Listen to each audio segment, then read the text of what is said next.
با آغاز فصل گرما ساکنان چند از محله‌های دوشنبه از کم‌آبی و بی‌آبی در خانه‌های بلندآشیانه شکایت دارند.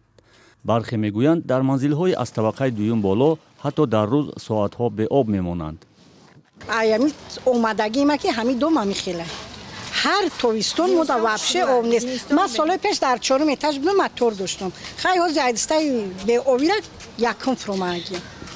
خیلی شکرانه خدا یکم داو هست نه که 3 و 4 وابشه 3 تویستون آب نیست. نه من سال 98 در همین دوم زندگی میکنم. همین پرابلم همین آب اینجا هست توی. چند ساعت تماما همین روزانه نیست. یکم مکد میوه یکی دیگه نیست. بعد چه میکنید؟ خیلی تو خیلی میکنیم بو خیلی بو چی میکنیم؟ تو یک دیشه خیلی بو یکون هم سویمون یکون جو میاریم. ساکنان این محله ها با هر راه و واسطه مشکل به آبی رو حل میکنند. آب نداریم. من و چی لباس شویم و ماشین که ما گرم کنیم و پیش کار نمیکنه. چند تا شدی وزیر؟ قریب 1 ماه شد. تابستان. اوه. بعد چه میکنید؟ مسئله و چه حل میکنید شما؟ من همین یک وقت میبرم قطی بچه پر میکنیم و همه خلوای میکنیم وقت چیکار کنیم دیگه؟ بعد میرسونن مثلا آدمی که کودکدار باشه. اوه آدمی کودکدار همین وقت کودکای قشلاق فرستادن گفتم خرابتون به حضور آدم کنتون بیتون. میرشکر حلیموف یکی از مسئولان اداره آب تامین کنی ناحیه سینای دوشنبه پس شدن فشار آب در لوله‌های اساسی را میپذیرد اما تماما قطع شدن آن را رد میکند. نپور ایسوی چی پس میشود؟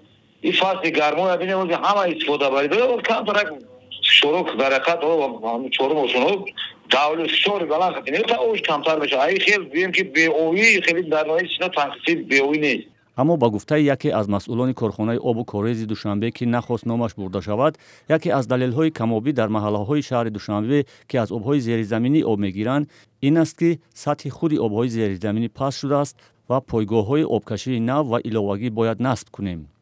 حالا بر اساس شکایت ساکنان مشکل کم‌آبی و بی‌آبی در محله‌های 32 33 گلستان 46 61 63 64 و دو طرف خیابان نعمت قربایف از بهار امسال آغاز شده است. مسئولان اداره آب و کاریز دوشنبه این کم‌آبی‌ها را با زیاد شدن طلبات به آب در تابستان ربط می‌دهند ولی از روی دست گرفتن اقدام مشخصی برای رفع این مشکل نیز نمی‌گویند. مشکلی دسترسی به آب در پایتخت تاجیکستان در حالی است که این شهر در چند سال اخیر میزبان بزرگترین نشست‌های جهانی برای حل مشکلات آب در سیاره است.